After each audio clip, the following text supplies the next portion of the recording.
Por su parte, exconsejeros y ex magistrados electorales hicieron un llamado a un diálogo nacional en favor de una democracia incluyente y plural por México.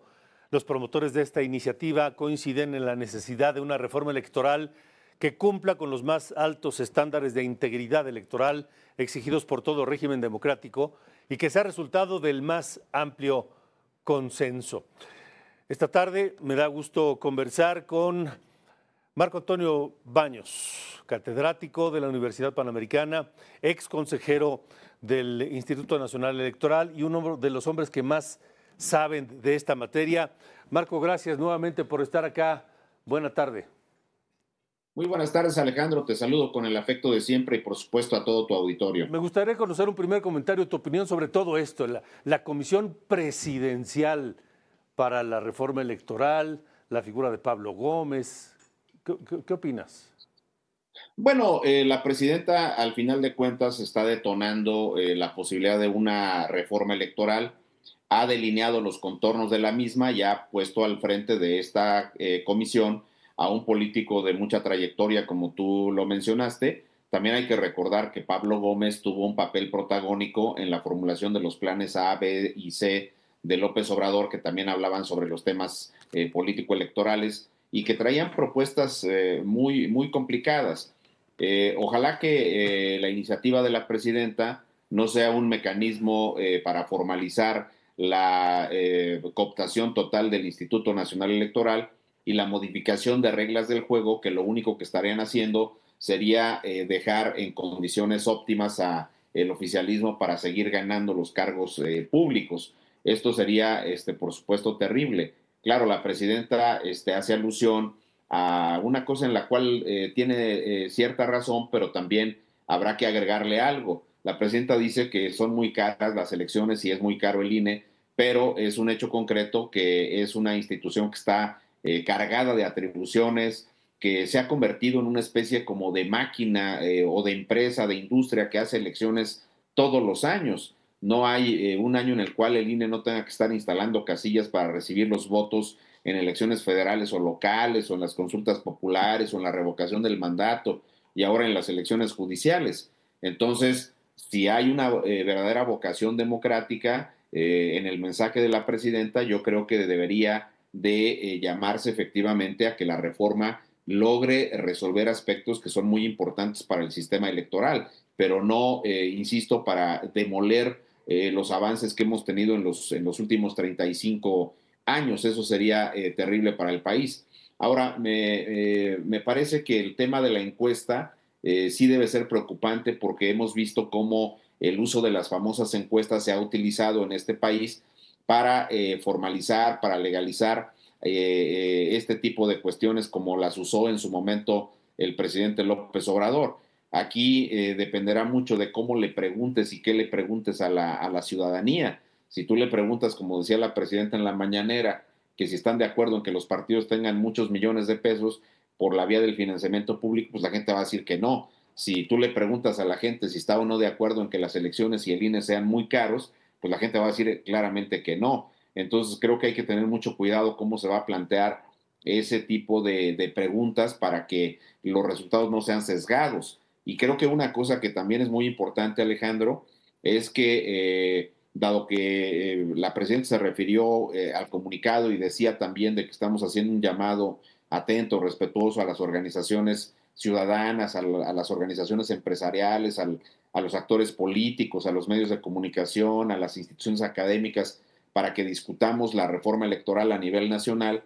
Pues yo creo que en lo que decía la presidenta de que se va a canalizar este tipo de cuestiones hacia la Cámara de Diputados para que sean los legisladores los que organicen los debates y hagan esta figura que ellos han denominado el Parlamento abierto, pues ojalá que no se vaya a volver como pasó con la reforma electoral de López Obrador, que sí convocaron a muchos opinadores, analistas, etcétera, estudiosos del tema, pero al final no se tomaba en cuenta las opiniones. Ahora sí tenemos un ejemplo reciente cuando se discutió el tema de las redes sociales y si se podían o no bajar las páginas, y creo que la reacción social sí tuvo un eco y fueron atendidas algunas de las preocupaciones sobre la regulación que aparecía en los proyectos de esa legislación. pero ahora de lo que se trata es de discutir, pues, ni más ni menos que las reglas del juego político y las características de las autoridades electorales. Si esta parte no sale bien y es cooptada por el gobierno, pues entonces creo que estaremos con un tema que colocará la estocada final a la democracia mexicana, y por eso justamente creemos en la necesidad de establecer un diálogo nacional, pero al mismo tiempo lograr que la reforma electoral sea de consenso entre todas las fuerzas políticas y que se tomen en cuenta las opiniones y los diagnósticos técnicos que se tengan sobre cada uno de los tópicos que se traten en la reforma, Alejandro. ¿Tú ves ese consenso en el escenario? Mira, entiendo las cuestiones actuales, pero sería, y entiendo por supuesto el entorno, sabemos de la forma en que se regula hoy día, incluso de cómo se modifica la Constitución.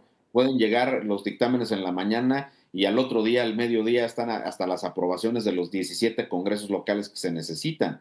Y esto ha sido una lógica en la organización de las modificaciones constitucionales y de las modificaciones legales, pero creo que justamente la sociedad debe de asumir que una discusión así sobre la reforma electoral sería muy riesgosa para el país. Entiendo que tenemos el precedente de la reforma judicial y de su implementación y de las cosas que han pasado en ella y que hemos comentado contigo mismo, Alejandro, pero me parece que sería peor que no dijéramos nada y que no hiciéramos nada por impulsar estos consensos. Nuestra apuesta es impulsar justamente que esos temas que se van a plantear en la reforma electoral sean discutidos con amplitud y se tomen las mejores decisiones. Eso es lo que estamos proponiendo y evidentemente estamos en la lógica de buscar que la ciudadanía se adhiera a este proyecto. Por eso haremos un trabajo de pedagogía social para poder explicar cuáles son los temas que se van a discutir y cuáles serían los riesgos de regularlos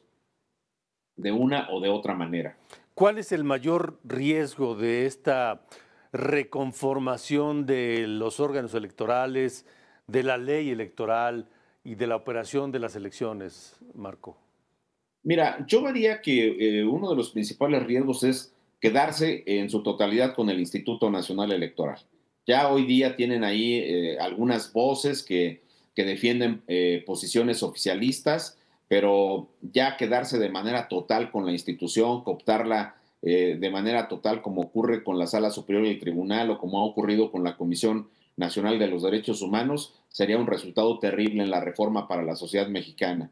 El otro punto es que se modifiquen las reglas del juego y como se quiere con la representación política, que se pretende sustituir lo que ellos llaman las pluris o el mecanismo de representación proporcional para poner un sistema de listas a nivel de cada entidad federativa. Pues de la misma manera, si tú, por ejemplo, en el estado de Hidalgo, que hay 7 distritos, los partidos registran 7 fórmulas, pero gana solo uno de ellos y se lleva todos los cargos, y ahí le dejas de refilón una especie como de resto mayor, o sea, una posición al segundo partido que podría ser el PAN o el MC, pues entonces estás perfilando, ya no te digo un sistema bipartidista, sino estás perfilando un sistema de partido único con una impresionante concentración del poder donde ya sería totalmente incontestable.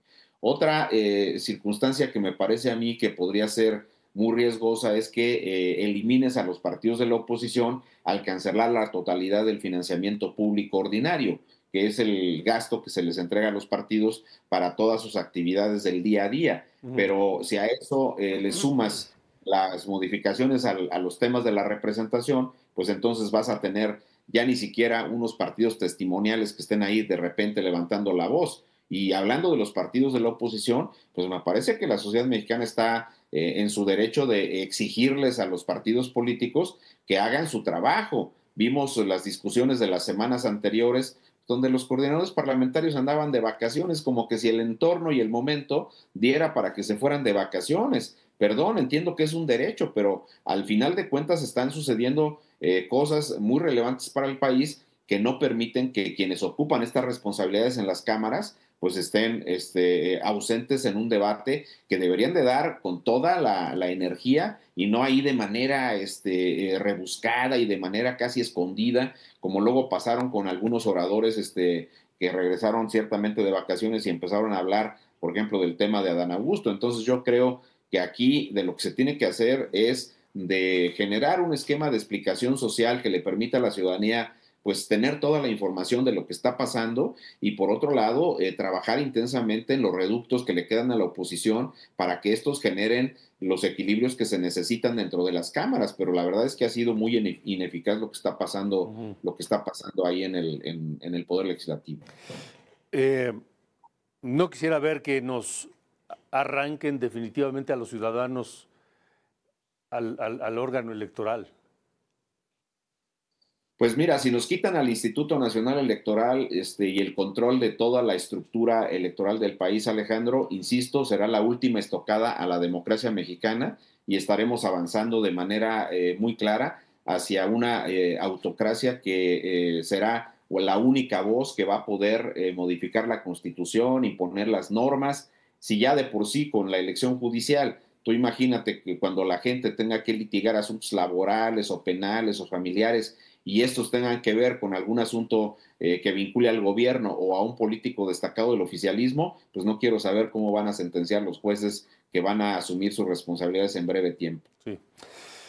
Pues Marco, no quedará más que esperar a ver cuáles son los primeros pasos, a ver si hay esta apertura a las organizaciones, a los académicos, a los expertos para diseñar juntos, en consenso, esta nueva cara del órgano electoral en México.